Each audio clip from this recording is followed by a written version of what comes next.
Olá, seja bem-vindo a mais um Papo de Imóvel e hoje vamos falar sobre valorização patrimonial. Qual é a importância que se tem ao longo da sua jornada, das dicas que eu vou estar passando aqui para você ter uma primeira referência do imóvel que você vai comprar. Ele de fato ele tem uma tendência à valorização ou não? A primeira dica é localização. Quanto mais nobre a localização, mais procurada, consequentemente, mais valorizada ela é. E isso você vai ter um diferencial na hora de vender também, porque você vai comprar um imóvel que tem uma valorização mais acentuada, na hora de venda vai estar equilibrada mais ou menos dentro desse prumo. A gente tem como exemplificar um exemplo um pouco mais simples agora, se você estiver buscando um imóvel na frente da praia, frente ao mar. Se tiver um imóvel frente ao mar, ele vai ter uma valorização mais acentuada do que um quarteirão, 2 quarteirões, assim sucessivamente.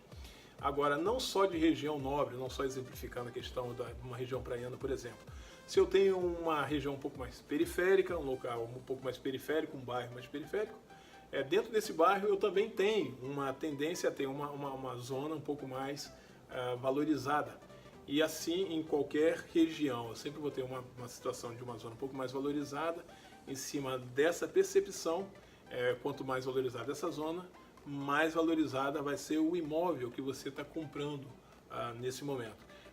Juntando a isso a questão da consolidação do local.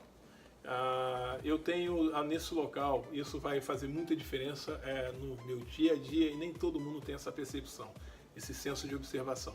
Se tiver um supermercado, por exemplo, uma farmácia, padaria, restaurantes, um centro comercial, isso vai agregar muito no meu dia a dia. E às vezes as pessoas compram e não entendem bem como é que está o entorno disso. E esse entorno ele tem um peso muito grande, ou tem uma importância muito grande nessa valorização que você está comprando junto a esse imóvel também. Junto a isso eu tenho a questão da mobilidade urbana. A mobilidade urbana, por exemplo, se tiver uma facilidade de saída a vias de acessos rápidas, se tiver uma possibilidade de não ter um local de muito congestionamento, juntando a isso, se estiver próximo a um centro, de um terminal rodoviário, se eu estiver próximo a ponto de ônibus ou ao metrô, tudo isso ele tem uma importância também, com um significado bastante acentuado na minha busca, no meu senso de observação. Fora isso também tem a potencialidade de crescimento da região. Às vezes você não está comprando uma região ainda consolidada, mas ela com uma naturalidade a médio e longo prazo vai estar sendo absorvida exatamente nessa região onde você hoje está comprando o seu imóvel. Então você tem que ter um senso de observação nesse sentido também, de entender se esse crescimento ele está indo em direção a esse local onde você está fazendo a compra desse teu imóvel também. Também muito importante, eu exemplificando agora a compra de um apartamento, quando eu chego na frente de um prédio, a primeira impressão que eu tenho, o meu primeiro cartão de visita é a fachada. E aí eu vou entender se eu tenho um cuidado, tenho um esmero, se essa fachada ela tem um diferencial de assinatura, se é mais bonita, se ao lado dela, por exemplo, eu tenho uma fachada um pouco mais simples. Meu cartão de visita, eu cheguei num prédio onde essa fachada ela tem uma apresentação melhor, isso agrega valor, muito natural também. Fora isso também eu tenho o acabamento interno. O acabamento interno, qual é a nobreza desse meu acabamento interno? Louça, metal, que tipo de piso eu estou absorvendo, se tem um rebaixamento de gesso, que tipo de bancada, se esse imóvel ele tem algum tipo de mobília, qual a qualidade dessa mobília, tudo isso também tem um peso bastante significativo na hora de você ter uma comparação de um imóvel similar. O que vai ser um pouco mais valorizado sempre é que você tiver isso numa potencialidade maior de qualidade, de nobreza. Juntando também, eu ao longo dos meus atendimentos, eu já deparei com um cliente que ele diz o seguinte para mim: não me importa a área de lazer, eu não uso a área de lazer, para mim não é importante. É importante sim. Eu falo para você, meu amigo, minha amiga, que tem uma relevância hoje extremamente considerável no valor final, na compra e na venda do teu imóvel, até em referente a referência em relação à liquidez. Eu tendo área de lazer com piscina, churrasqueira, salão de festa, espaço gourmet, sauna, quadra, ele vende muito mais e isso por si só já justifica o valor de condomínio que eu pago.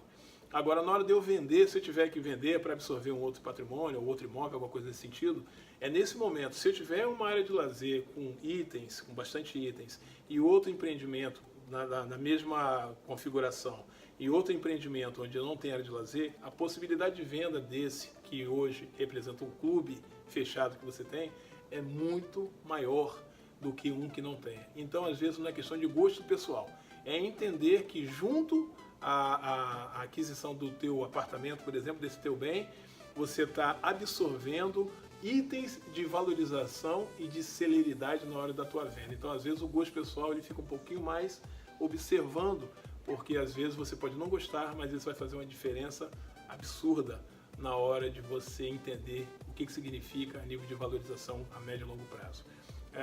Por último, não menos importante, é a questão da documentação.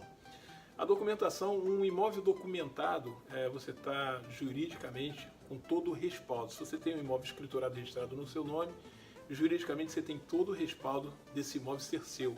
Às vezes você compra um imóvel sem documento e esse imóvel ele tem um valor de mercado menor. E você vai entender o seguinte, pelo menos dentro do meu entendimento, esse imóvel ele só é seu de palavra, às vezes um contratinho de compra e venda, mas ele não sendo registrado, não tendo uma escritura, ele não tem um peso, ele te dificulta na hora de você vender, até na hora de você financiar você vai ter que ter um dinheiro à vista para poder estar pagando, correndo um risco considerável em relação a isso. Na hora de você vender, a pessoa que compra vai ter que ter um perfil um pouco mais corajoso como o seu, por exemplo, porque ele também não vai ter condição de estar fazendo um financiamento disso. Então, no meu modo de ver, o imóvel que não tem documentação, eu particularmente não aconselho a ninguém a comprar. Beleza? Então vamos lá. A localização, mobilidade urbana, potencial de crescimento, projeto arquitetônico, né, o melhor ou mais, com um pouco mais de esmero, área de lazer, mais documentação. Tudo isso somado também à vizinhança, tá bom, galera? A vizinhança, porque a vizinhança, o que eu tenho ao meu lado, o meu entorno também a nível de vizinhança, ele tem um peso e é bom você estar observando. Se está dentro do imóvel que você está comprando, se tem as mesmas características, se esse imóvel está dentro de uma vizinhança que tende a ser aquilo que você está buscando também. Então tudo isso ele tem também um peso, tem uma importância extremamente relevante nessa caminhada. Nos vemos no nosso próximo Papo de Imóvel e até lá!